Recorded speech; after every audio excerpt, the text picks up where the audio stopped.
Les vraies voix Sud Radio. Et Félix Mathieu, en tête des sujets les plus commentés ce soir, on trouve Larcher et Ferme ta gueule. La phrase du président du Sénat provoque énormément de réactions et de débats. Pour moi, Jean-Luc Mélenchon s'est mis en dehors de l'arc républicain. Vous lui dites quoi ce matin, tais-toi? Oui, ferme ta gueule. Merci beaucoup Gérard Larcher. Ah bah oui, merci. Et suite à cette injonction lâchée ce matin chez nos confrères d'RTL par le président du Sénat, la France Insoumise s'indigne. À l'image du député Gabriel Amar, soutien inconditionnel face à la caste des violents qui ne dit rien lorsque Gérard Larcher insulte vulgairement Jean-Luc Mélenchon. En Macronie, insulter un insoumis est aussi répandu qu'un 49.3, écrit-il. Sa collègue Clémence Guettet renchérit. Quand Jean-Luc Mélenchon ose critiquer une journaliste, pluie d'indignation scandalisée. Quand Larcher insulte Mélenchon, on salue son franc-parler.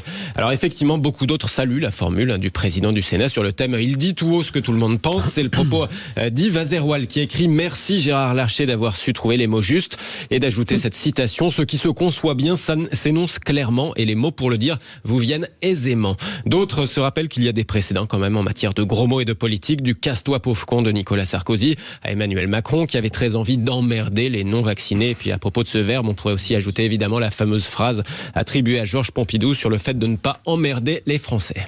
Une réaction, c'était en privé, arrêtez d'emmerder les Français. Philippe oui, Vignon. et puis à l'époque, il y a eu parfois des grossièretés, mais elles ne venaient pas naturellement.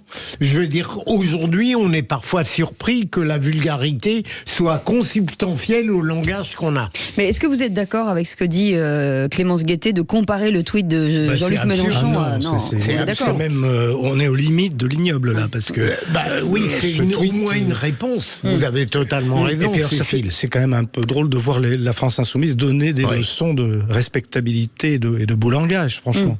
Alors que Mélenchon maîtrise parfaitement l'oralité quand il veut. Quand il veut.